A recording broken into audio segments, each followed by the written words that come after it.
Okay, a coil having inductance 0.14 Henry and resistance of 12 ohm is connected to an alternating source 110 volt 25 Hertz. Calculate the root mean square current flows in the coil.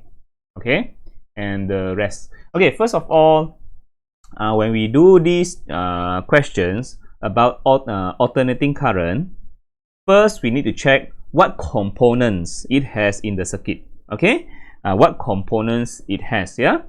So for in here, I can see it has inductor. It has inductor, a coil with inductor and resistor. So it has. We can say it has inductor and resistor. So this is an what circuit? This is an RL circuit. And no capacitor. There's no capacitor, isn't it? No, we don't have capacitance, no farad. We have inductance, Henry. So this is what value? This is not XL. This is not XL. Okay, because why? Because XL unit is ohm. Understand? XL is unit ohm. This value is just L, inductance only. Okay, L. And then this one is resistance. Resistance.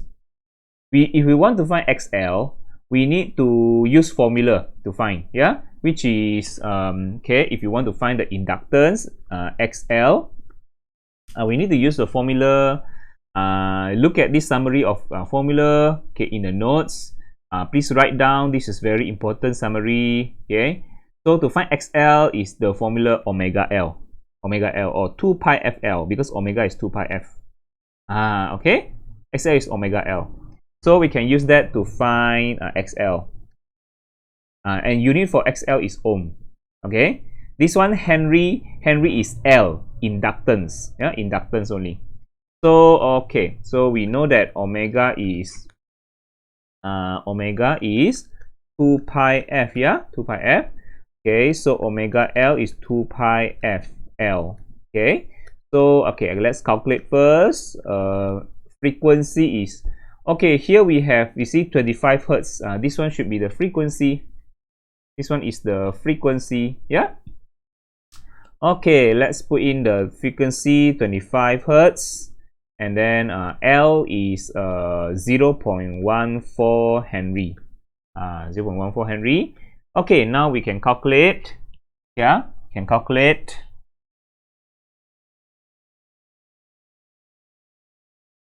Okay, so let me calculate 2 pi times 25 times 0.14.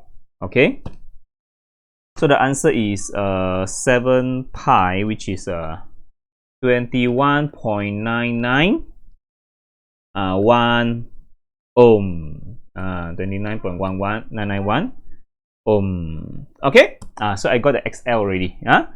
So XL unit is ohm, not Henry. Henry is for inductance. Okay, so I got it. And then here you can see connected to an alternating source. See the source, the word of source. So what is this voltage? This voltage is for who? This voltage is for who? Is it for inductance or for resistance?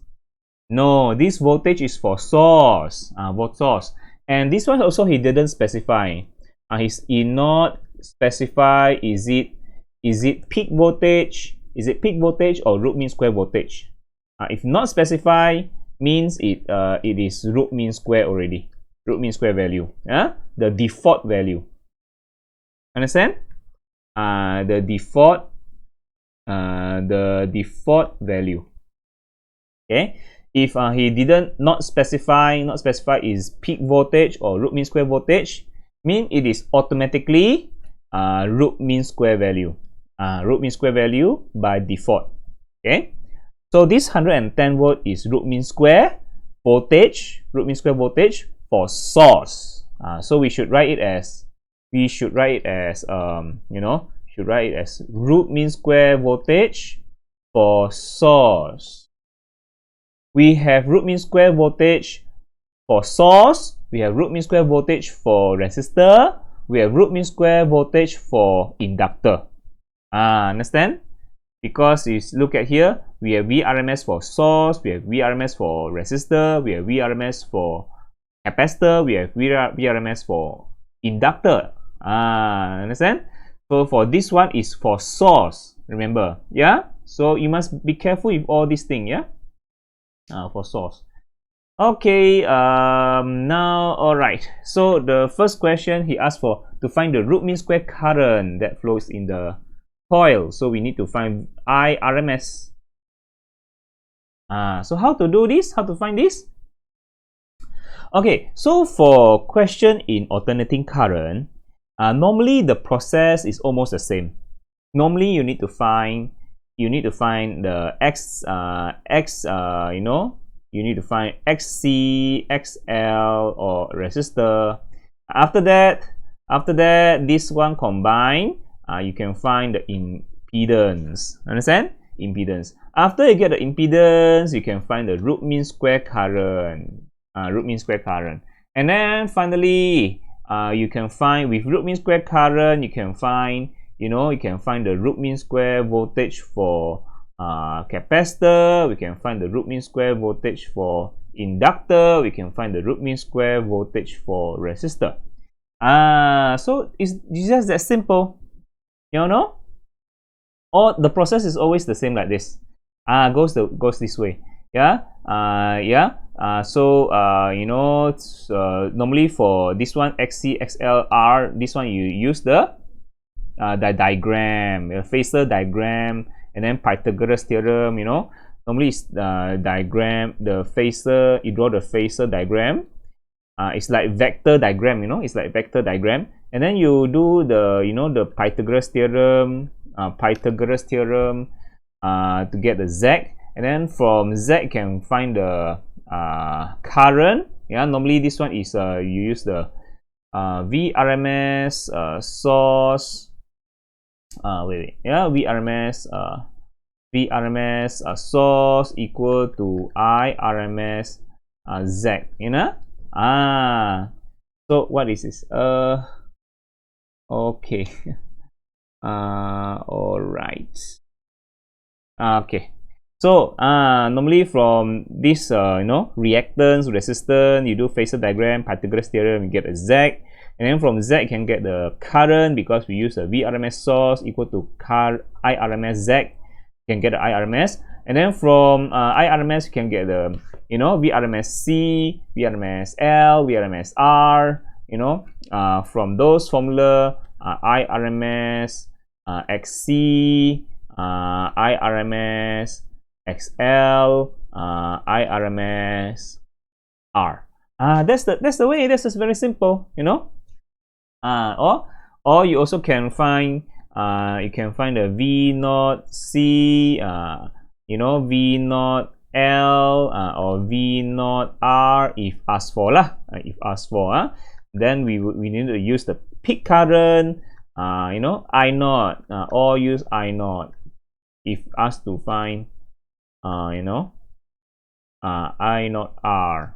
Yeah, we know that this Irms is actually I naught over Z2. So this RMS current can also find the peak current. So once we got a peak current, we can also find the peak voltage for each component.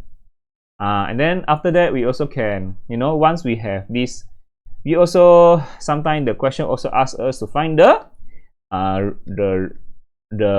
power average, or sometimes we call it real power, or mean power, average power, real power, mean power, or power dissipated, power loss. This one is just use the Irms square R. Understand? Just use Irms. Once we have the Irms, we can find the power average also. Irms square R. Okay, and then we also can sometimes we also, once we have this X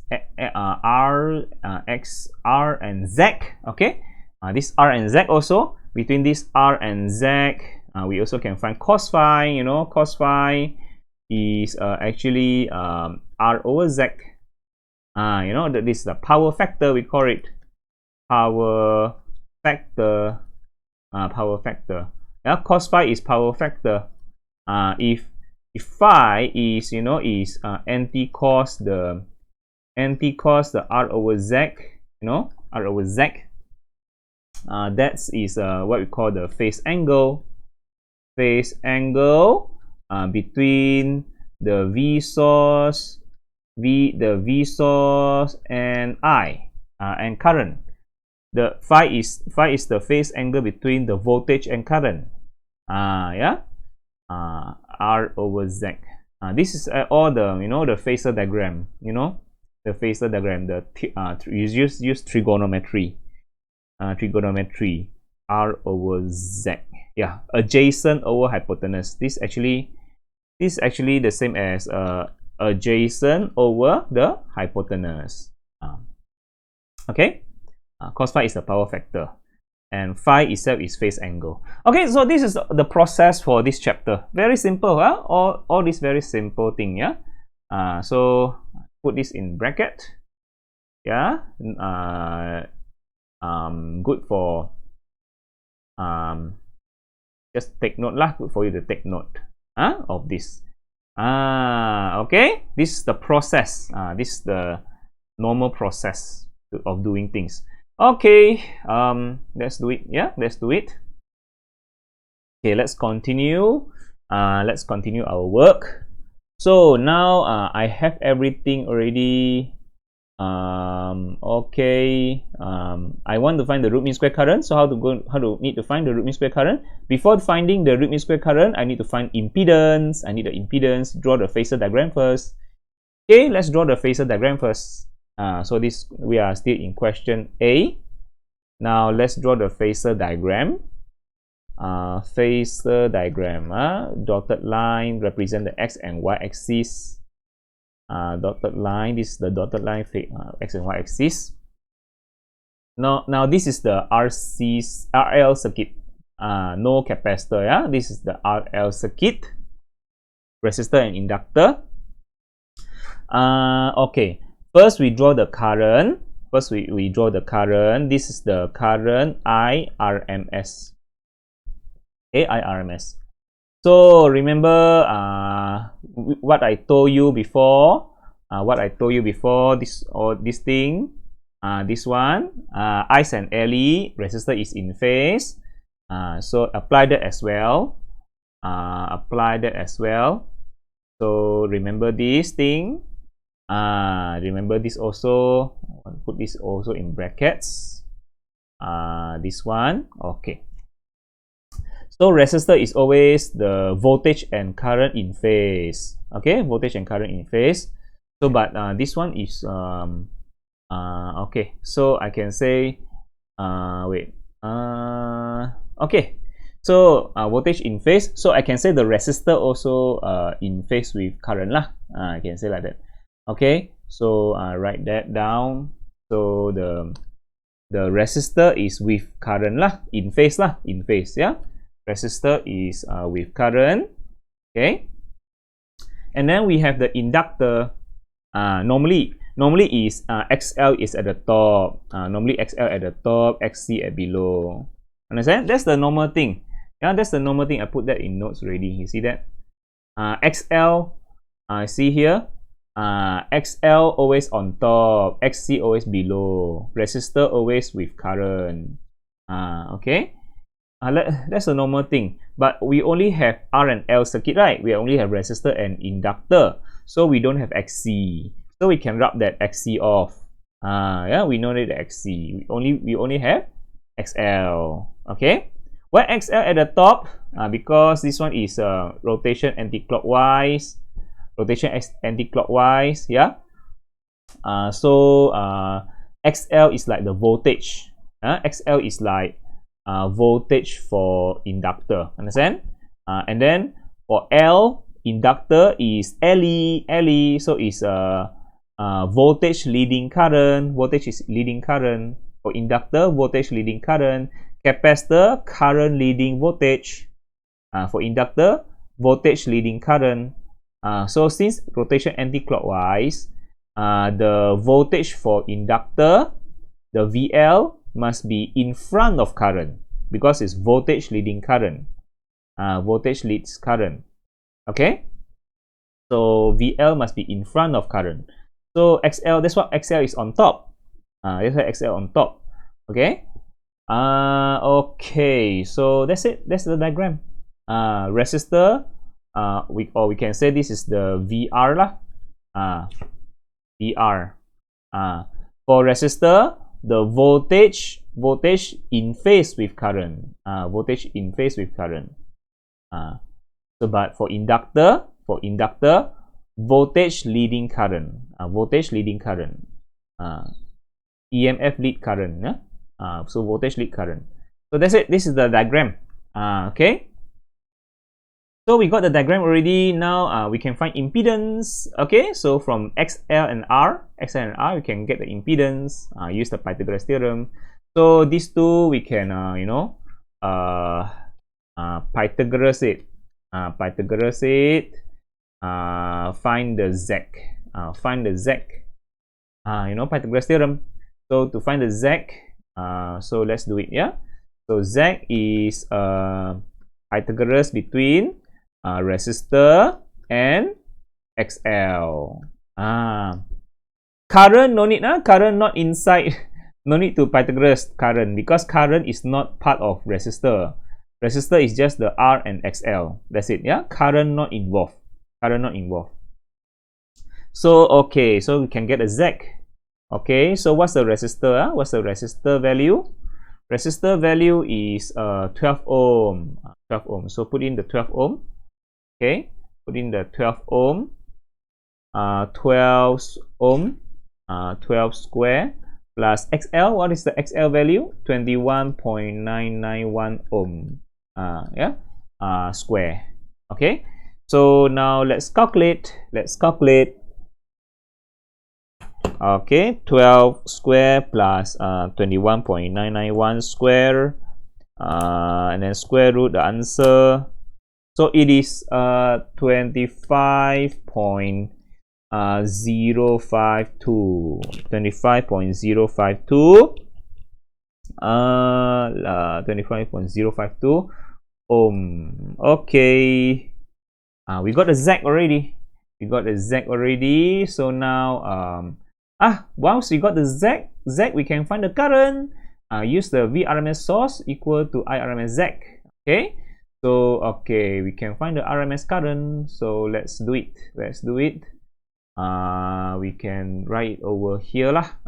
So VRMS, because we already have the VRMS source, isn't it? I see 110 volt. That is a VRMS source. So VRMS source equal to IRMS Z. We have the Z already. We have the Z already. Okay. So okay, VRMS source is what? VRMS source is 110 volt. So put in 110 volt. So IRMS Z is 25.052. Okay, so IRMS is 110 divided by 25.052. Okay, what's the answer? It is 4.391 ampere. Okay, that's the IRMS current. So do you get the RMS current? Yeah, 4.40 ampere. So what I get? 4.391. Yeah. You round it up, you get 4.40. Yeah, that's correct. My answer is correct. Okay, 4.391 is more near to 4.40. Okay, so we got the root mean square current already. Okay, now next is we want to find the phase angle. Just now is root mean square current. Next is we want to find phase angle between what? Between the current and voltage supply. Supply, the word supply means source. The word supply means source, source voltage. Source voltage. So between the current and the angle between current and V source. Where's the current? Here, you see, look at the phasor diagram. This is the current, you see, current. Where's the V source? V source is with the Z. Z represent what? Z, just like resistor. Resistor represent VR. Resistor represent VR. XL represent VL. Z represent V source. V source is the voltage for the whole thing, for the whole circuit. And resistance for the whole circuit is impedance, Z. Yeah. So Z represent V source. So the angle between V source, this one, angle between V source and current is the phi. Understand? That's the phase angle. So that's the phase angle. So we need to find the phi value. What is phi value? The phase angle between current and V source, between I and V. So phi is the angle between IRMS and V source, between V source and I. That's the angle phi, phase angle, or angle between Z and R. So how to find this angle? How to find phase angle? Just use the cos phi adjacent over hypotenuse, which is R over Z. Okay, and then anti-cos, and then you can find the answer. Okay, let's do it. So question B. So we can just use cos phi. Cos phi is equal to adjacent over hypotenuse. Adjacent is R. Over hypotenuse Z. R over Z. So okay, we want to find phi. Okay, so we need to do anti-cos. Yeah. Okay, so what is the resistor value again? Resistor value is 12 ohm. Okay, 12 ohm divided by Z. Z is 25.052. Okay, and then to find the phi, we need to do anti-cos. Anti-cos the answer, and finally we got the phi. Okay, so it is 12 divided by 25.052, and then we need to do. We make sure it's degree. Make sure you change to degree, not radian. Yeah, make sure you change to degree, not radian. So I got that. So I anti-cos, and the answer I get, the phi is 61.38 degree. 61.38 degree. Okay, so that's the answer. That's the phase angle. Okay, this is the phase angle between what? Between I and V source. Between I and V source. The I represent the resistor. You know, the I represent the resistor.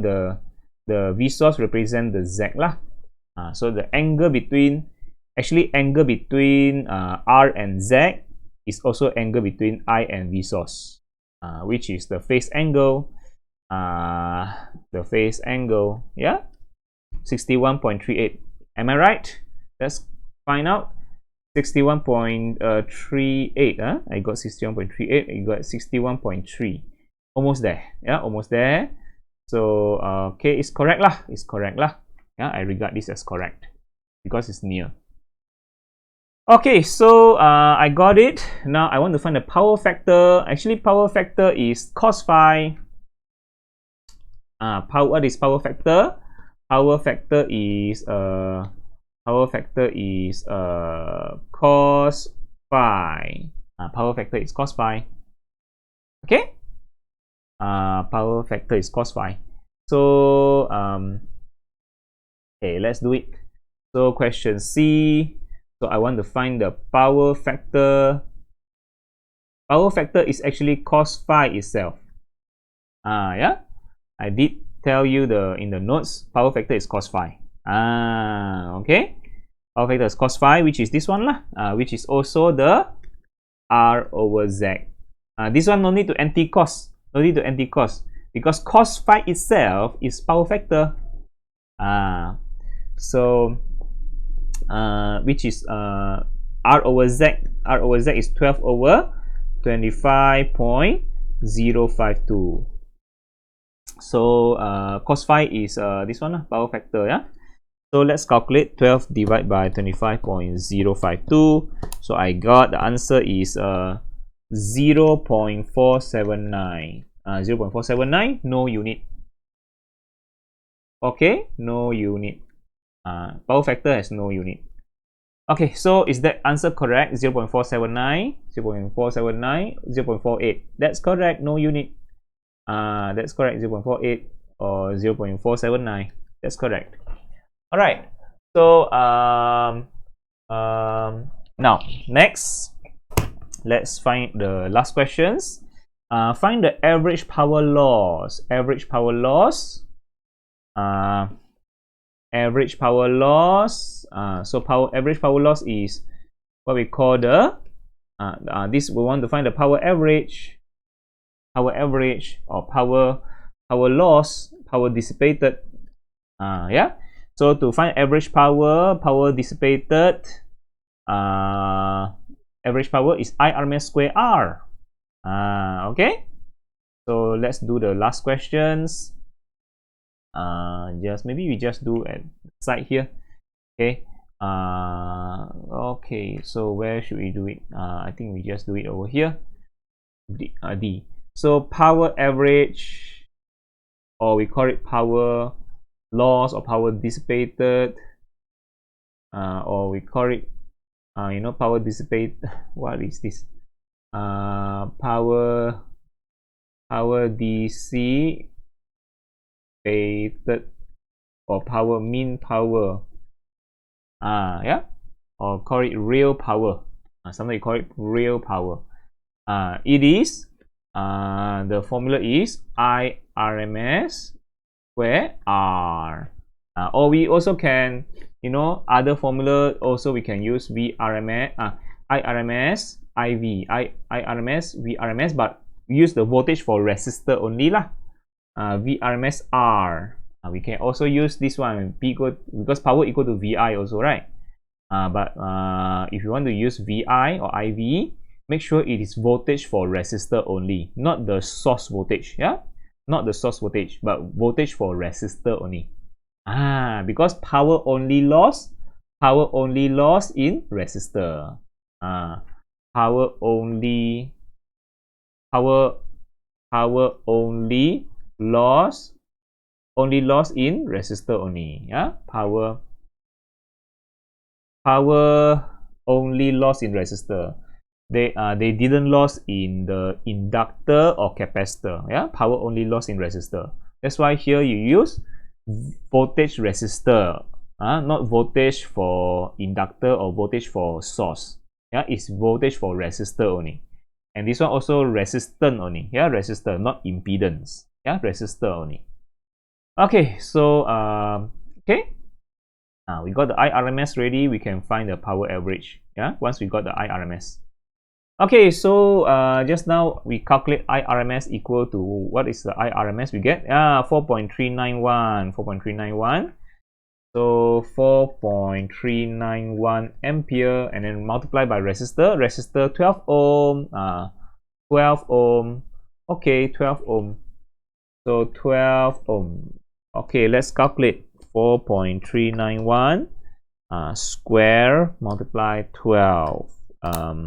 Okay, so 231.37 watts. Okay, that's the power loss. Okay, or power average. So is that correct? 231.37. This one become kilowatt, or we also can change it to kilowatt. Actually, you want to change to kilowatt, you divide by 1000. Divide by 1000 because kilo is exponent 3. divided by 1000 is 0.231 kilowatt. The answer given is 0.232. Almost there. Yeah, almost there. So I can consider my answer is correct. Answer is correct. Okay, so that's all for these questions. Very simple questions. Yeah, and that's all. Yeah, just remember, check what kind of circuit, what type of component you have. You have resistor and inductor. Okay, once you know that, you can know how to draw your phasor diagram. So you only have resistor and inductor, means only have R and XL. R always with current, XL always on top, XC always below if there is XC.